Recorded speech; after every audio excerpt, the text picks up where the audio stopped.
तो आज का जो टॉपिक हमारा किस पे है, रिप्रोडक्शन इन अगेरिकस। इंपॉर्टेंट है, लिख लीजिए इसमें फटाफट।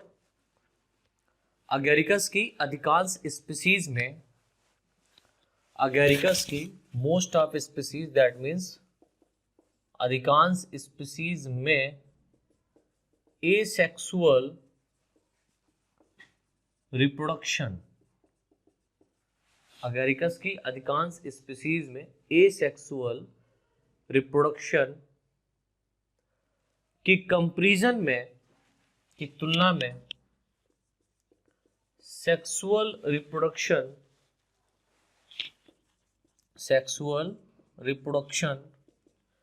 अत्यधिक सामान्य रूप से सिमिलर या सिंपल, अत्यधिक सामान्य सिंपल टाइप, सामान्य रूप से होता है। तो यानी कि अगर हम इसमें एक बात करें तो एसेक्सुअल रिप्रोडक्शन के कंपैरिजन में जो सेक्सुअल रिप्रोडक्शन है बहुत ही सिंपल टाइप से होता है। तो हम लोग स्पेशली इसमें सेक्सुअल रिप्रोडक्शन के बारे में डिस्कस करेंगे। तो write down heading sexual reproduction, और यही पूछा जाता है एग्जाम में, एसेक्सुअल इसका रिप्रोडक्शन नहीं पूछा जाता है। तो लिखें इसमें सेक्सुअल रिप्रोडक्शन में अगेरिकस में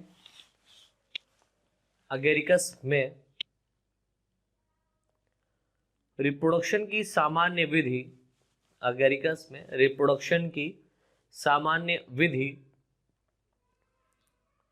सेक्सुअल रिप्रोडक्शन के फॉर्म में होती है,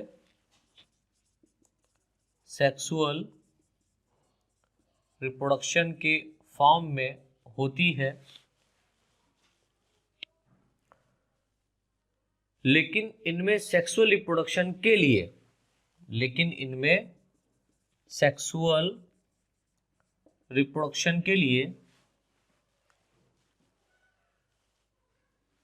कोई स्पेशल सेक्स ऑर्गन नहीं पाए जाते हैं, कोई स्पेशल सेक्स ऑर्गन नहीं पाए जाते हैं। ठीक है, ये बात याद रखना। जरा से लिखे हैं अगेरिकस में सेक्सुअल रिप्रोडक्शन, अगेरिकस में सेक्सुअल रिप्रोडक्शन डिफरेंट स्ट्रेन वाले, यानी कि भिन्न स्ट्रेन वाले, डिफरेंट स्ट्रेन वाले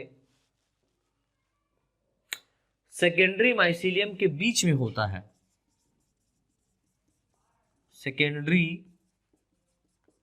माइसीलियम के बीच में होता है, जो निम्नलिखित स्टेप्स में, जो निम्नलिखित चरणों में, जो फॉलोइंग स्टेप्स में, निम्नलिखित स्टेप्स में कंप्लीट होता है, जो निम्नलिखित स्टेप्स में कंप्लीट होता है। तो वो जो स्टेप है वो कौन कौन से हैं? तो उसमें सबसे पहला जो स्टेप होगा वो होगा प्लाज्मोगैमी।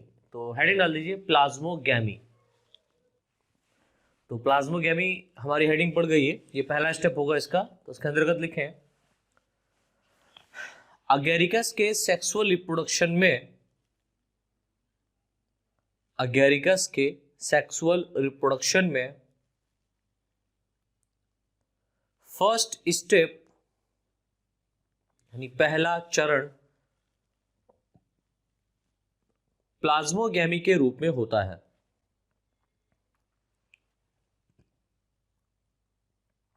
फर्स्ट स्टेप प्लाज्मोगैमी के रूप में होता है।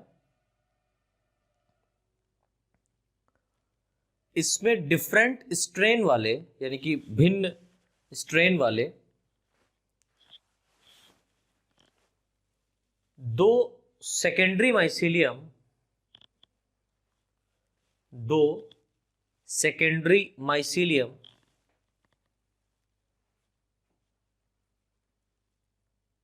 या दो, ठीक है, सेकेंडरी माइसीलियम आपस में फ्यूज करते हैं, जिनमें इनके प्रोटोप्लाज्म, सेकेंडरी माइसीलियम नहीं बल्कि प्राइमरी करिए, दो प्राइमरी माइसीलियम आपस में फ्यूज करते हैं, जिनमें इनके प्रोटोप्लाज्म आपस में मिक्स हो जाता है, आपस में मिक्स हो जाता है, जिस क्रिया को प्लाज्मोगैमी कहते हैं, जिस क्रिया को प्लाज्मोगैमी कहते हैं।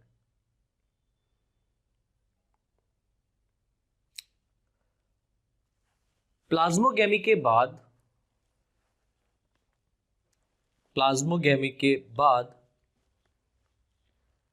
एक सेकेंडरी माइसीलियम डेवलप होता है। प्लाज्मोगैमी के बाद एक सेकेंडरी माइसीलियम डेवलप होता है, जिसकी प्रत्येक कोशिका में दो न्यूक्लियस होते हैं। जिसकी प्रत्येक कोशिका में कितने न्यूक्लियस होते हैं बेटा? दो न्यूक्लियस होते हैं।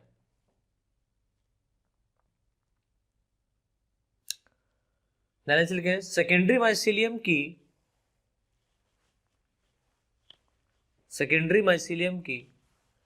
प्रत्येक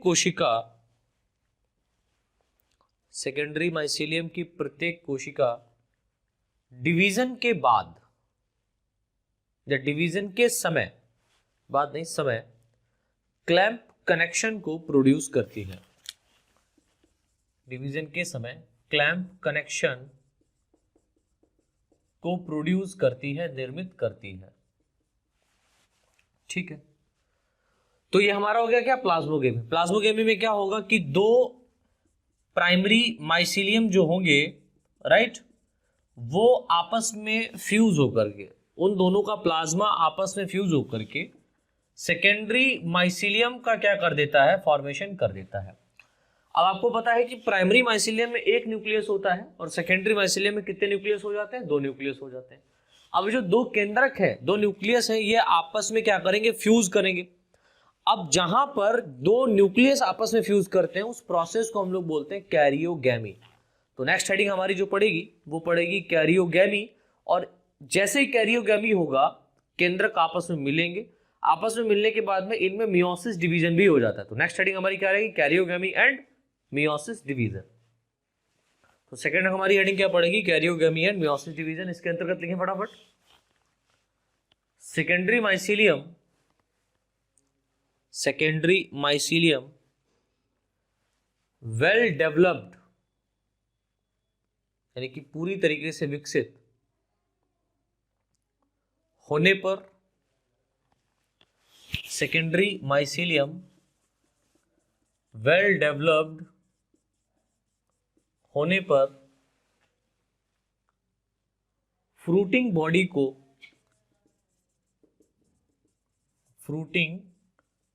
को डेवलप करता है या प्रोड्यूस्ड करता है, डेवलप्ड या प्रोड्यूस करता है, जिनकी बेसिडियम कोशिका में या जिनकी बेसिडियम सेल्स में, जिनकी बेसिडियम सेल में, कोशिका में दो न्यूक्लियस के बीच में फ्यूजन होता है। टू न्यूक्लियस के बीच में फ्यूजन होता है, संयुग्मन होता है, जिससे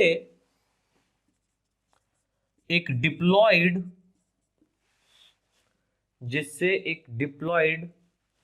न्यूक्लियस डेवलप होता है, जिससे एक डिप्लॉयड न्यूक्लियस डेवलप्ड यानी विकसित होता है, जिसे जाइगोट न्यूक्लियस भी, क्योंकि दो न्यूक्लियस आपस में फ्यूज हो रहे हैं तो जाइगोट बोल सकते हैं, जिसे जाइगोट न्यूक्लियस भी कहते हैं, जिसे जाइगोट न्यूक्लियस भी कहते हैं। तथा इस प्रोसेस को, यानी कि जो प्रोसेस हुआ, इस प्रोसेस को कैरियोगैमी, केंद्रक फ्यूजन, कैरियोगैमी कहते हैं, कैरियोगेमी कहते हैं। नई लाइन से लिख लें, यह जाइगोट न्यूक्लियस, यह जाइगोट न्यूक्लियस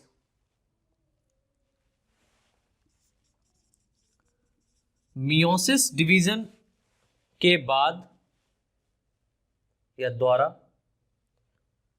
मियोसिस डिवीजन के द्वारा डिवाइड होकर 4 हैप्लॉइड न्यूक्लियस, डिवाइड होकर 4 हैप्लॉइड न्यूक्लियस को प्रोड्यूस करता है, को निर्मित करता है,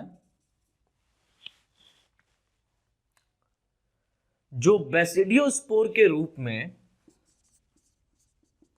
जो बेसिडियोस्पोर, BASIDIOSPORE,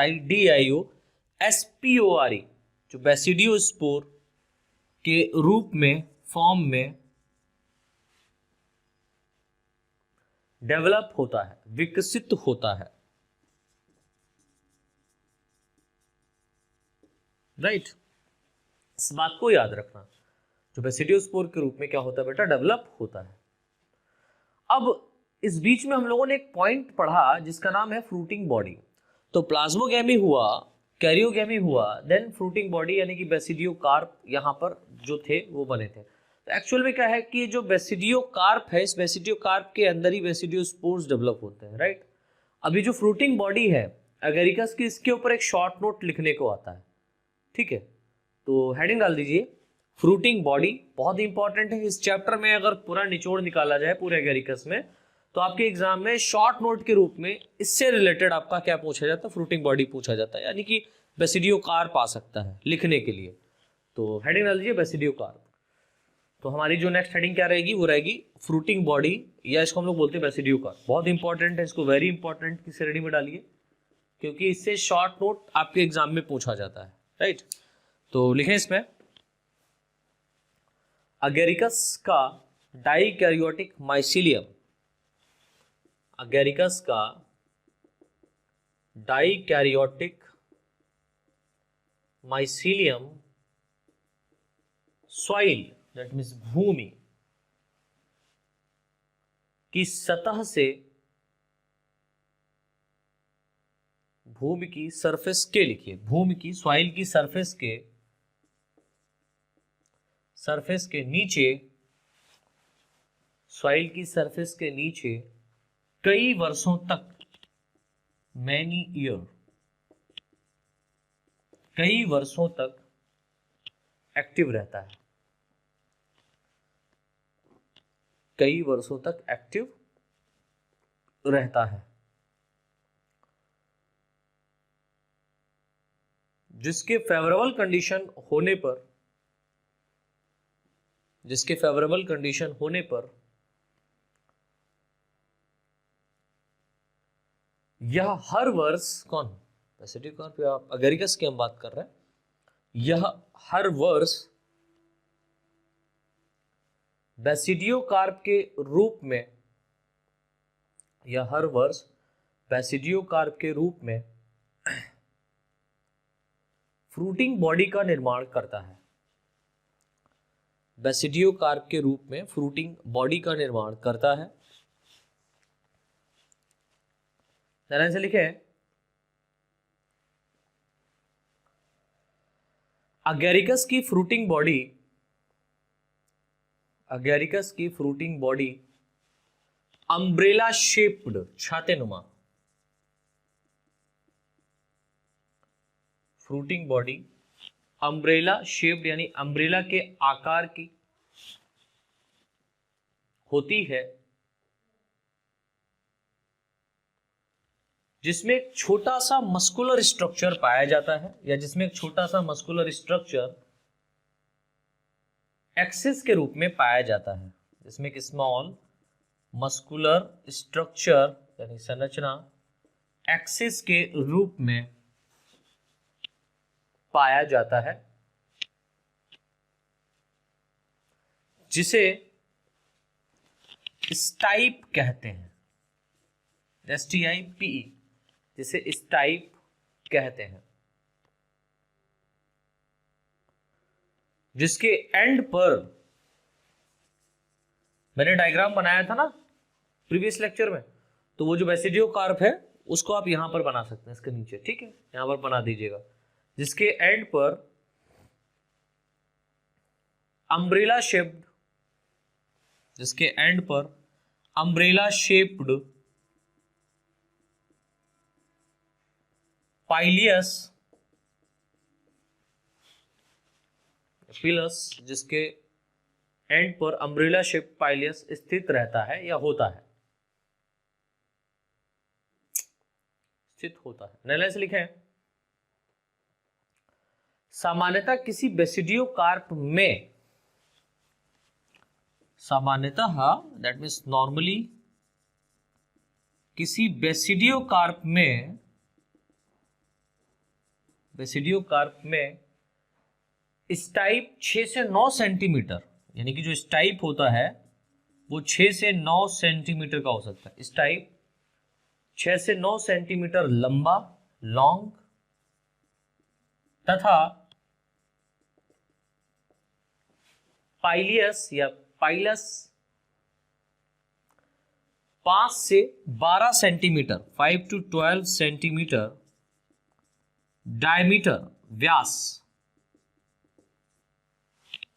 5 से 12 सेंटीमीटर डायमीटर यानी व्यास वाला होता है।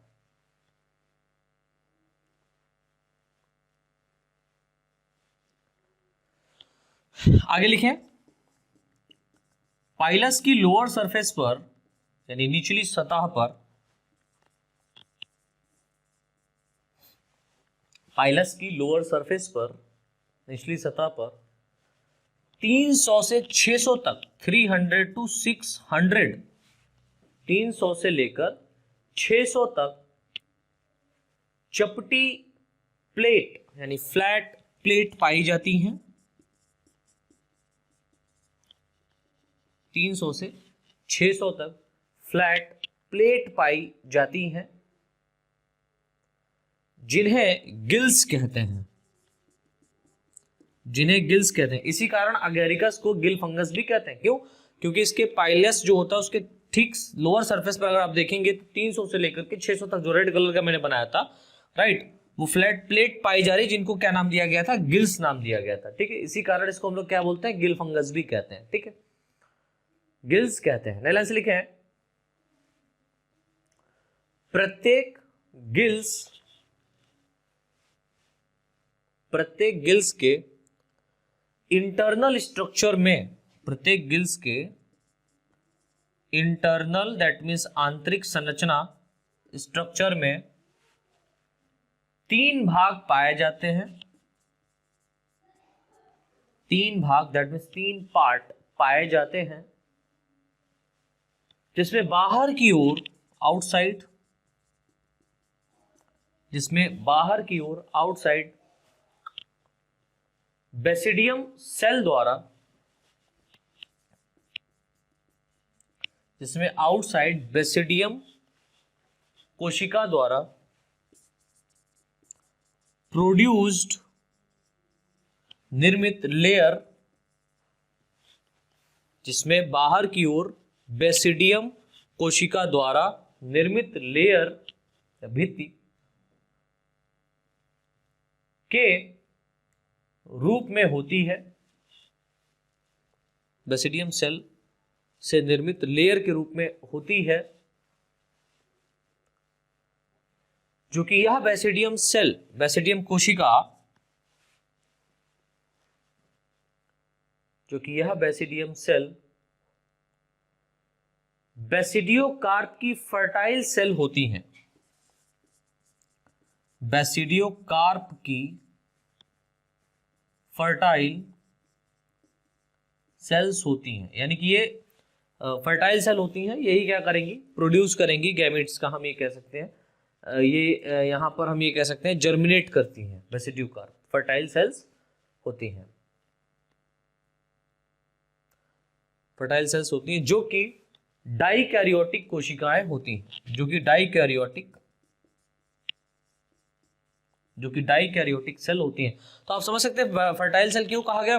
बेसिडियो कार्प के अंदर दो न्यूक्लियस होंगे, दोनों फ्यूज होंगे, फ्यूज होकर के जाइगोट जैसे न्यूक्लियस बनाएंगे, है ना, जाइगोट जैसा न्यूक्लियस बनाएंगे, फिर उसमें मियोसिस हो जाएगा। खैर, तो बेसिडियो कार्प के अंदर जो दो न्यूक्लियस होते हैं वो आपस में फ्यूज होते हैं, इसी कारण इसको फर्टाइल कोशिकाएं हम लोग कह सकते हैं। ठीक है, क्या लिखा, जो कि डाइकैरियोटिक कोशिकाएं होती हैं जिनके न्यूक्लियस के बीच कैरियोगैमी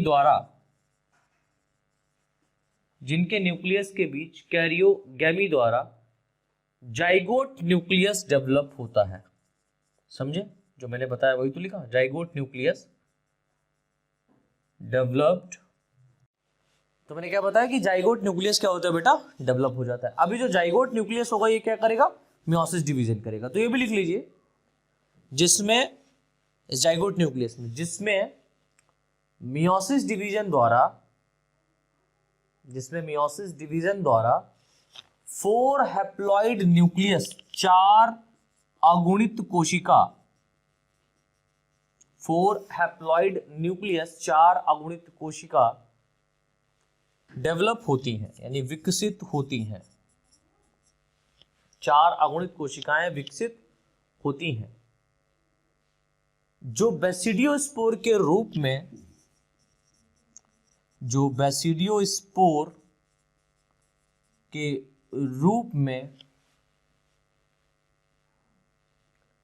डेवलप होते हैं। जो बेसिडियोस्पोर के रूप में क्या होते हैं बेटा, डेवलप होते हैं। तथा यह बेसिडियोस्पोर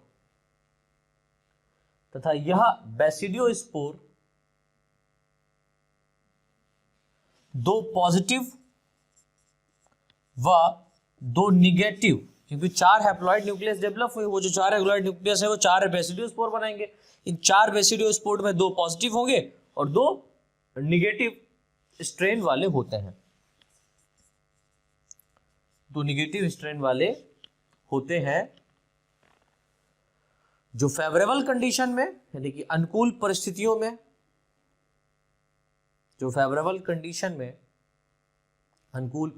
में, जर्मिनेट होकर, विकसित होकर एक नए प्राइमरी माइसीलियम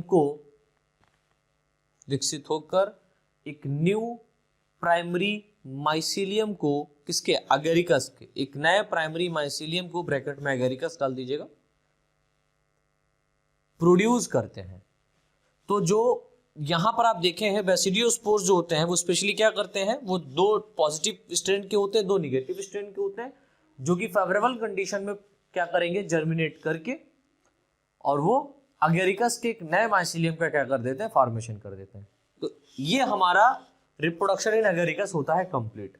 और रिप्रोडक्शन इन अगेरिकस के साथ साथ ही हमारा ये पूरा पेपर भी क्या होता है, फिनिश होता है, कंप्लीट होता है। अब इसके बाद में जो हमारा सेकेंड पेपर रहेगा वो हम लोग नेक्स्ट लेक्चर में डिस्कस करेंगे।